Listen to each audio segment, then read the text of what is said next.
Hey, good morning, everyone. Happy, what are we at? Tuesday before Thanksgiving.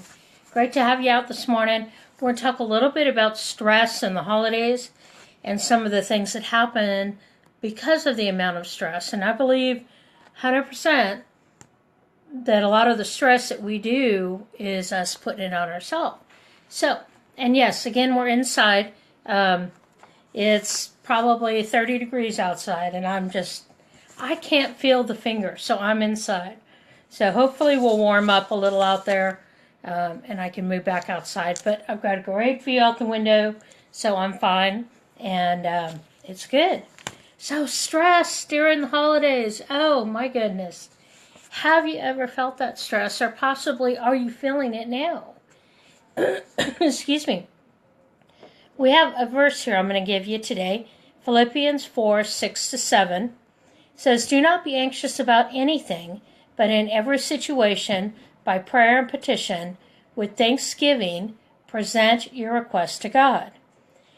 And the peace of God, which transcends all understanding, will guide your hearts and your minds in Christ Jesus." That is the verse, girls, that 15 years ago, when we had our first Thanksgiving as a married couple, that is the verse that God showed me. And I tell you this story before, first time we had bought our house, we were doing Thanksgiving dinner, hosting it. My birth father and his wife were coming, my husband's mom, her grandma, and all of them were coming. And all I could do was, number one, we were still in some boxes because it was still kind of new. And number two, I hadn't really cooked for any of them. I had this picture of my dad and his grandma, Greg's grandma, showing up at the house with white gloves on their hands and walking across my beautiful mantle of the fireplace and doing a white glove test. I freaked out. I went into the bathroom crying because I thought, great, they're going to white glove me. We lived in Riverside, so it's a lot of dirt. There's a lot of dirt in the air there. I got large dogs that are running through the house, and y'all are going to judge me on my house. And then I thought, what if I burn the bird? What if the mashed potatoes are runny? What if? I just went on and on. The what ifs consumed my head in such a way that I lost my mind. I went in the bathroom and I just wept. I grabbed my Bible and I pulled that slider because we had pocket doors. The house was 1950s. Pulled the sliders closed and just cried and said, God, I don't want to do this. I didn't sign up for this. I don't want to play here. And he took me to that verse in Philippians 4. And I went, okay, so what does that mean? Because, of course, by that point, I'm a little snarky because I'm freaking out. I'm trying to calm down.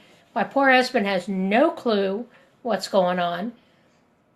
And I finally, I just did some breathing. I read the verse again. And God said, do not be anxious about anything, Robin, but in every situation, by prayer and petition, with thanksgiving, present yourself, Robin, your request to me. And the peace of God, which transcends all understanding, will guard your heart, Robin. It will guard your mind, Robin, in Christ Jesus. I cleaned myself up. I stopped crying. I went out. And I'm going to tell you this, girls. It was one of the most amazing dinners I had ever cooked. There were no leftovers. There was no conversation during the meal. Because God was in control. Girls, trust me, if it was all me, that would have been the biggest fiasco in the world. I would have been humiliated, depressed, stressed out. Everything would have went haywire. Guaranteed.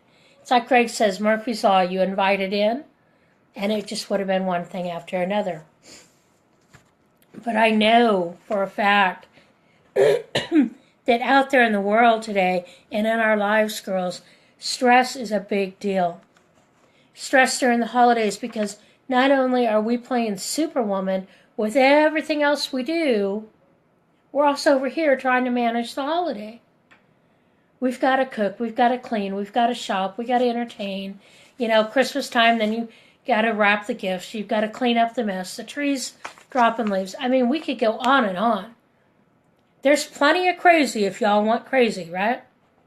But I'm going to give you a statistic here, because this is why we're going to have to look to God as women of God when we're dealing with these situations. According to the, American Institute of Stress, more than 110 million Americans take medication for stress-related causes each week. But during the holiday season, another 1 million people battle what experts refer to as the holiday blues, and many more with true depression. That's a lot of people. And if you're one of them, it's really critical that you grab onto the coat of Jesus, the tail of Jesus, onto that shirt tail that he has, the hem of his garment, and just hold on to it. Girls, we don't need to live in that stressful situation. We don't need to operate in depression.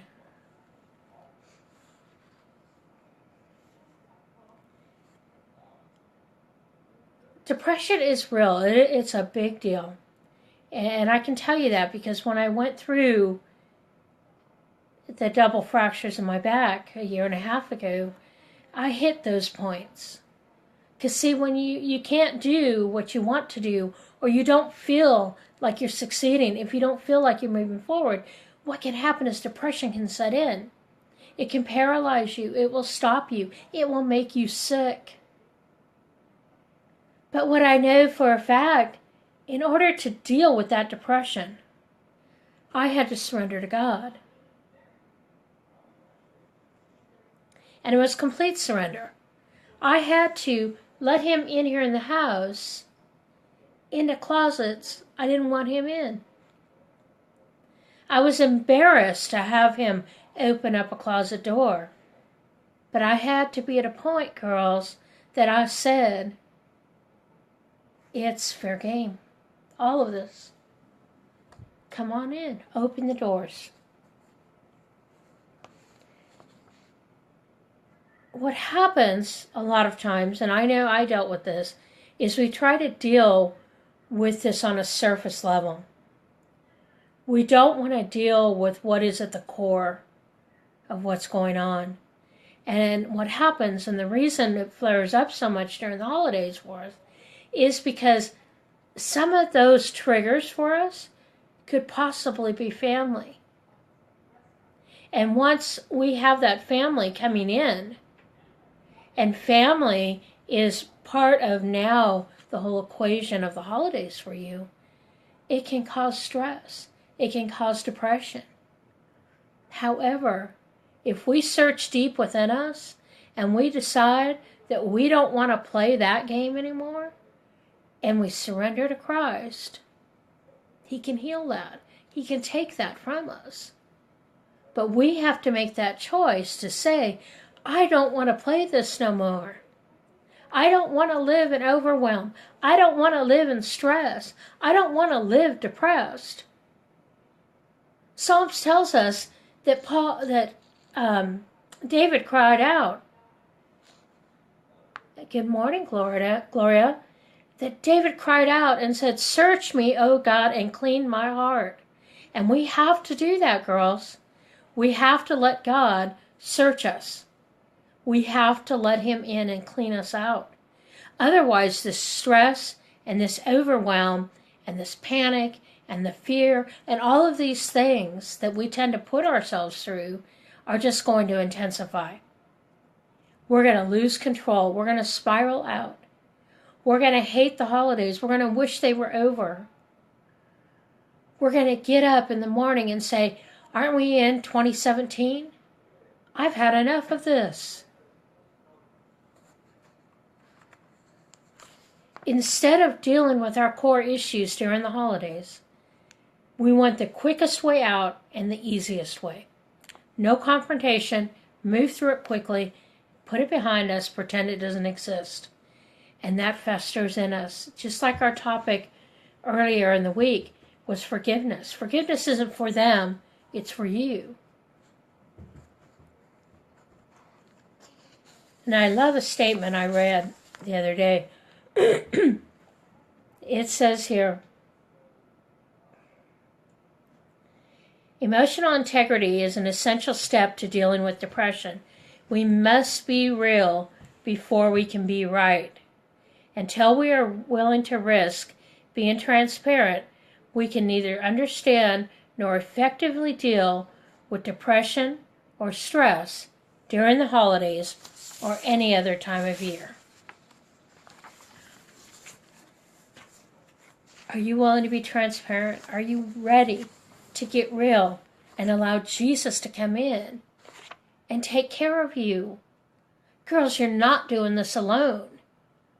All of this chaos in our life is not just Robin running this race and all this crazy. It's Robin clinging on to the hemline of Jesus Christ and hoping he runs fast enough to keep me airborne so I don't have to drag on the dirt. No, okay. That was supposed to be funny. Probably may not have been. Okay. So even though we want to focus on Thanksgiving as it being a time of being grateful and giving thanks to God for everything he's doing in our lives, girls, we still want to focus on the victories.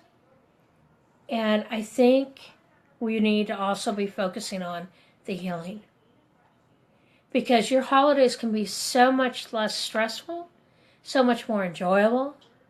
Depression can be relieved if we're leaning on Jesus and not trying to do it all, not trying to be stubborn. And yes, I'm going to say that because I am probably one of the most stubborn people once I set my mind to something.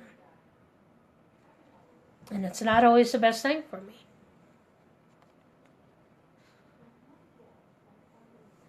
We need to be choosing, as we look at the holidays, an attitude of joy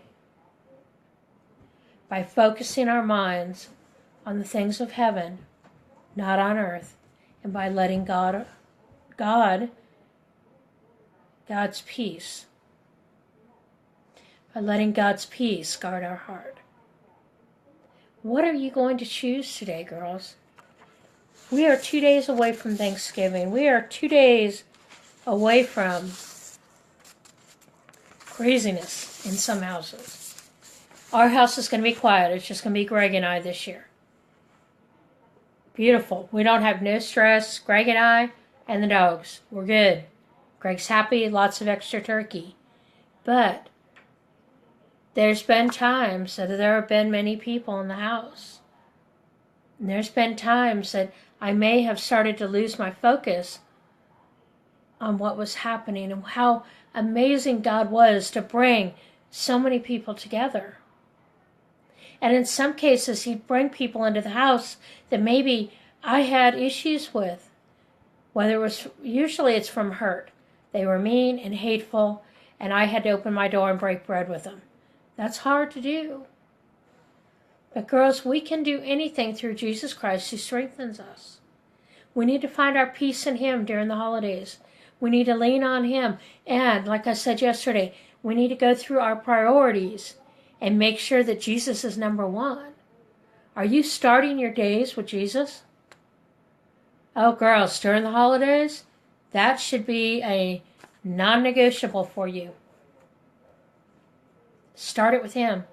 I don't care if it's 2 minutes, if it's 5 minutes, if you've got an hour, whatever you have. It is non-negotiable to miss that time. If you can fit that time in every day, you will have a peace that surpasses understanding. You will have a joy that is internal. It's not happiness. Happiness is external. It's based on what's happening around you. Your joy is lasting because it's through Jesus. I pray for you girls that during this holiday, that Thanksgiving is 2 days away, that you will have the best and most amazing Thanksgiving because you found the time to put Jesus first. Let him take the reins, open up all the closets, all the trapdoors in the house, and let him be the one to guide you through the holidays. I guarantee, girls, that on that you will end Thanksgiving thinking it was the most beautiful day you've ever had. And go back to our verse as we wrap up this morning. Philippians 4, 6-7. Do not be anxious for anything, but in every situation, by prayer and petition, with thanksgiving, present your requests to God, and the peace of God, which transcends all understanding, will guard your hearts and your minds in Christ Jesus. All right, girls, you have a blessed day. Put God first, and He's got you covered. All right? Love y'all. We'll catch you tomorrow morning. We'll do one more, and we'll focus on the holidays, I think, tomorrow. I think that's where we're going to head. All right? Have a blessed day. Love y'all. Bye-bye.